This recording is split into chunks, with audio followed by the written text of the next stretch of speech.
lagi bersama saya Johan di Jurnal Trading ID.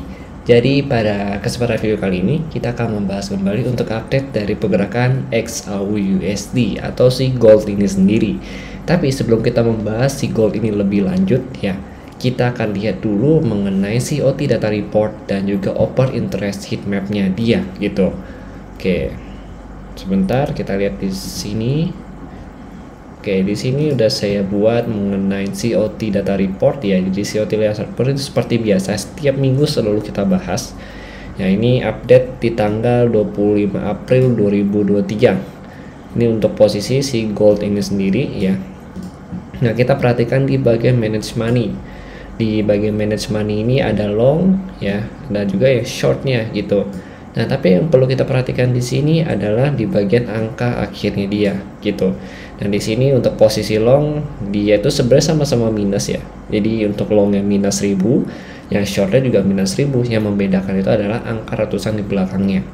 Nah, yang perlu kita perhatikan di sini adalah untuk longnya itu dia minus sebesar 1191. Oke.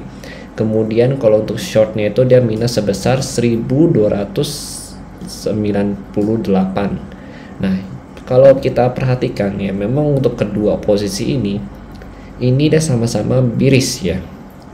Tapi ternyata kalau kita lihat lagi dari posisi minusnya mereka ya, posisi negatifnya mereka, yang short ini kalau kalian perhatikan itu shortnya lebih banyak ya ketimbang bagian longnya. Jadi sebenarnya kalau dikategorikan ini posisinya masih lebih bullish gitu. Cuma kalau berdasarkan analisis COT data ini ya, data fundamental ini itu masih belum begitu clear gitu untuk pergerakan si gold ini ke depannya, karena kedua data ini menunjukkan data bearish, tapi posisinya itu adalah sentimen bullishnya masih ada gitu. Kenapa saya bilang masih ada sentimen bullishnya? Karena posisi longnya ini lebih kecil ketimbang posisi shortnya. Artinya di sini posisinya lebih banyak orang menarik duit ya untuk posisi shortnya, dan untuk posisi longnya itu masih sedikit orang yang menarik duitnya gitu. Jadi tidak lebih banyak daripada yang shortnya gitu. Nah, ini menunjukkan adanya potensi masih untuk bullish ke depannya. Cuma memang belum begitu clear untuk data COT-nya ini gitu. Jadi mungkin kita akan tunggu untuk update minggu depannya lagi untuk COT data reportnya ini. Oke, kemudian kita perhatikan lagi untuk data dari open interest heat map. Nah, kalau untuk open interest heat map ini dia kan diupdate tanggal 28 April ya, di hari Jumat kemarin ya, pas penutupan pasar. Karena memang kebetulan kalau untuk open interest heat map itu dia diupdate setiap hari gitu. Jadi pada saat jam tutup pasar ya berganti hari berikutnya atau sesi berikutnya itu diupdate lagi sama dia langsung gitu. Oke, di sini kita perhatikan ya, memang kalau kita perhatikan selama beberapa hari ke belakang yang kita update mengenai OI data ini, itu kalian perhatikan nggak sih, kalau bagian C-nya ini ya itu kosong semua gitu sampai kurang lebih di angka 1995 itu baru ada isi sekitar 221. Tapi untuk di bawah 1995 mulai dari 1990 ya itu kosong sampai 1925 ya. Sebenarnya masih ada, cuma memang posisi yang benar-benar kosong itu adalah di 1950. Artinya nggak ada yang mau ya si gold ini untuk dipanggil ke harga 1950 nih untuk saat ini gitu. Tapi ada nggak sih mereka naruh duit? Nah, mereka naruh duitnya itu ada gitu. Jadi mereka ada naruh duit di 1950, tapi mereka nggak memanggil si gold ini untuk ke harga 1950 gitu. Nah, mereka justru panggilnya kemana? Kalau kita perhatikan ya, data ini ya mulai dari 1995 ke atas itu justru yang kosong itu adalah bagian P-nya atau put-nya gitu. Artinya mereka itu nggak naruh duit di sini ya, nggak naruh duit di angka ini, tapi mereka memanggil gitu. Target mereka tuh di 2025, 2040, 2050, bahkan ada yang naruh target tuh di 2075 gitu, sebesar 324. Tapi ada nggak sih yang naruh di sini? Nggak ada gitu, karena bagi mereka harga segini di atas 2000 itu sudah terlalu tinggi. Jadi mereka nggak akan buy di sini, tapi mereka akan selling pointnya itu ada kurang lebih di angka segini gitu. Nah, ini mereka udah nyiapin duitnya, artinya mereka mau manggil si gold ini untuk ke harga sekian gitu. Nah, ini untuk resistennya. Nah, kalau untuk support resisten kalau kita berdasarkan dari OI data ini ya, itu ada di 19595 ya. Kemudian di angka 2000 ya, ini untuk SNR dia. Memang kedua level ini cukup bagus ya dijadikan SNR si gold ini sendiri. Memang saat ini sih jadi bahan bolak-baliknya atau SNR bolak-baliknya si gold saat ini gitu. Nah kalau kita lihat kan si XAUUSD ini belum bisa break dari angka 2000 tuh ya, berarti kan si 2000 ini masih jadi resisten zone-nya dia. Nah kalau kita lihat di sini memang yang taruh duitnya di sini tuh cukup banyak ya, 306, sedangkan yang memanggil ke sini tuh 177, artinya mereka masih mengharapkan si gold ini begitu dia break dari 2000, targetnya adalah si 2025, yaitu sekitar 371 yang ini terdekatnya gitu.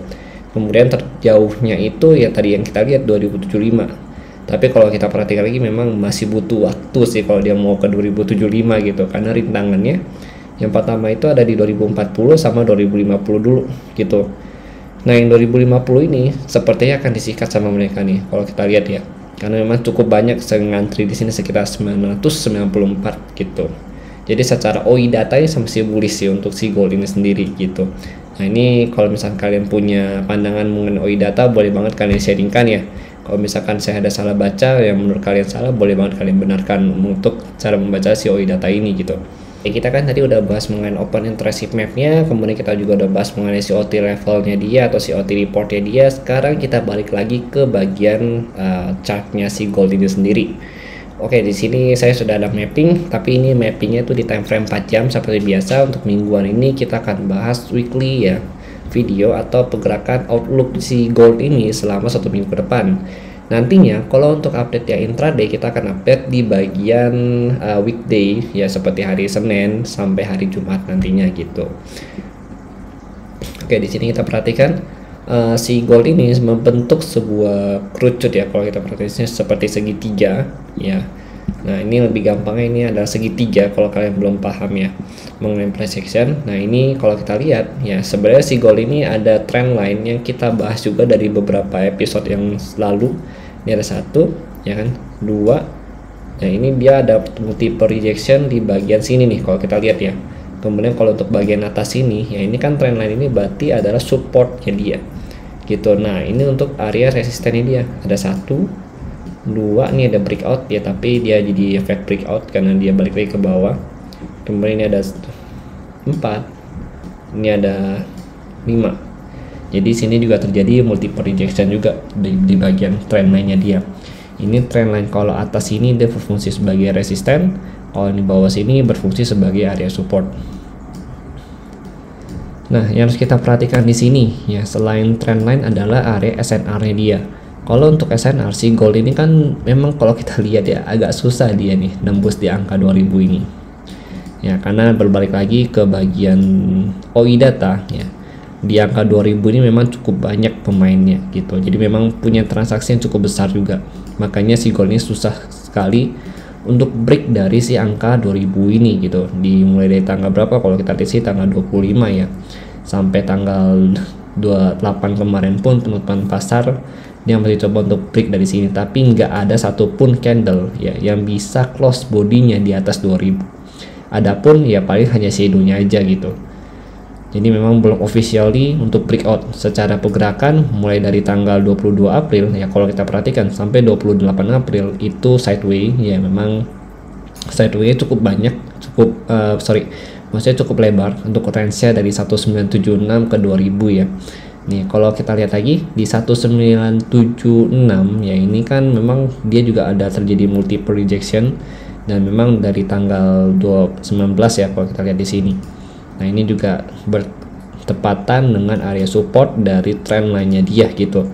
Jadi bisa dikatakan dia belum breakout dari segitiganya. Nah segitiga ini juga sempat kita bahas juga di beberapa episode mengenai update harian si gold ini sendiri gitu. Dan sampai saat ini pun dia masih belum breakout sama sekali gitu. Nah ini dia sideway, kita bisa manfaatin sebenarnya untuk sideway zone ini ya. Dengan catatan ya, nih kita lihat di sini. Berarti kan the next sideway atau the next move-nya dia, kalau dia masih mengikuti pola sideway ini dari tanggal 19 ya, berarti dia harus naik dulu nyentuh di angka 1995 sampai 2000, baru dia lanjut turun ke sini lagi 1979 ya atau 1980, lanjut naik lagi ya ke 1996, baru lanjut turun lagi. Jadi kurang lebih begitu sih pergerakannya kalau misalkan dia masih mengikuti pola sideway ini gitu. Kalau di luar sideway gimana bang? Kalau misalkan dia di luar sideways, berarti dia harus minimal break dari salah satu level ini, dari 1976 atau di angka 2000 gitu. Nah, ini harus dia break dulu gitu. Kalau berdasarkan dengan COT datanya yang kita perhatikan di sini ya, begitu dia bisa break 2000, maka targetnya itu adalah 2015 sama 2025 gitu. Tapi yang paling banyak permintaan untuk yang paling dekat itu adalah dari 2000 adalah di 2025 dengan angka 371 gitu. Maka dari itu kalau kita perhatikan memang the next move-nya dia adalah ke sini. Ya, begitu dia bisa break dari 2000 ya, maka next move-nya dia itu adalah di 2025. Nantinya mungkin akan ada sedikit drama di 2015. Karena ini juga ada sedikit SNR yang, tapi bukan primary SNR sih. Ini minor SNR ya. Dia akan sedikit drama, mungkin dia akan sideways dulu di 2015, 2010 ya, baru dia lanjut ke 2025 gitu. Nah, ini yang belum ada kejelasan karena memang posisi sideways juga ya untuk si gold ini sendiri. Tapi begitu dia break dari 2000, kita udah punya gambaran nih. Oh, dari OI data dia break 2000, berarti targetnya 2015, 2025 gitu. Nah, itu adalah gambaran kita gitu. Nah, kemudian ya, ini untuk support level berarti kan dia belum bisa break nih. Nah, kalau misalnya kita mau hold sell ya lebih panjang ya, hold sell lebih panjang artinya kalau misalnya kita udah open sell di sini ya di 2000 ya kan, kita mau hold nih misalkan, atau kita mau sell lebih dengan kepastian lebih kuat gitu, berarti kita minimal tunggu dulu dia break dari 1976 ya, dia balik lagi retest ke 1980 atau 1976 atau retest trendline-nya dia, area breakout dia. Ya, ingat saya lebih cenderung untuk ngambil breakout retest ya, karena memang itu lebih aman kalau dalam metode saya gitu. Tapi kalau misalnya kalian punya metode lain ya seperti breakout entry, itu nggak masalah gitu, karena memang setiap trader dan setiap dari analis itu selalu punya karakternya masing-masing dan juga gaya tradingnya masing-masing gitu. Jadi video ini bukan berarti kalau misalnya saya analisanya harus tunggu breakout kemudian tunggu dia retest lagi baru entry, terus kalian ikutin saya, itu nggak masalah juga gitu. Tapi kalau misalnya kalian punya gaya kalian sendiri ya, kalau misalnya oh ini mau breakout entry aja gitu, nanti kalau dia retest lagi baru entry lagi, itu nggak masalah juga, karena tetap untuk gaya trading sama gaya entry point itu tetap kembali ke kalian sendiri lagi gitu. Oke, di sini kalau misalkan dia break dari 1976, berarti targetnya di mana? Target dia kalau untuk utamanya itu sih sebenarnya harapan saya ke 1950 gitu. Kenapa?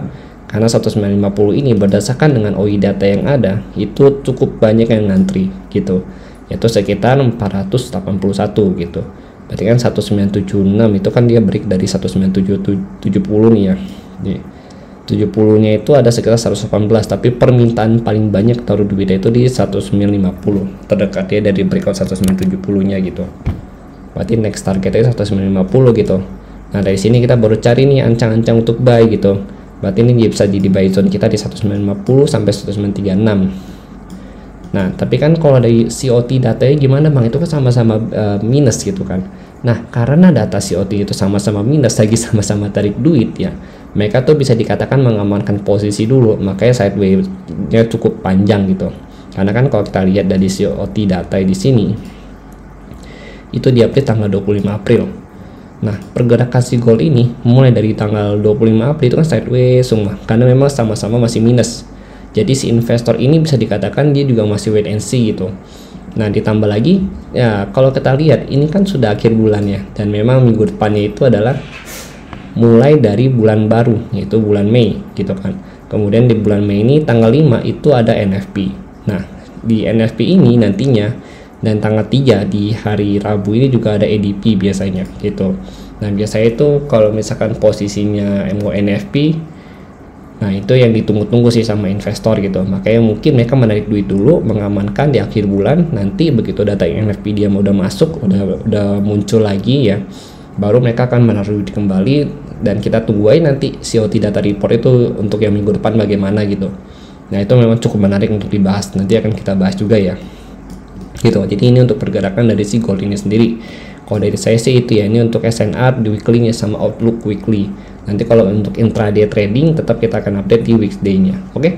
Jadi kalau misalnya kalian punya pandangan lebih nih ya, atau punya pandangan yang berbeda dengan saya, tidak masalah, kalian boleh komen ya. Kalau misalnya kalian mau memberikan ide ataupun insight ke saya dan juga teman-teman jurnal trading ID lainnya di channel YouTube ini, boleh banget, kalian boleh untuk komen, kalian boleh untuk memberikan pendapat ya, dan juga analisa kalian kita akan respon dan kita akan balas satu persatu nantinya. Oke. Di sini tidak ada yang benar dan tidak ada yang salah, jadi jangan takut salah ya, karena memang yang menentukan itu adalah pasar. Tugas kita adalah melakukan analisa dan juga saling membantu untuk memperbesar ya peluang kita trading di XAUSD ini. Oke. Terima kasih dan sampai jumpa pada video berikutnya.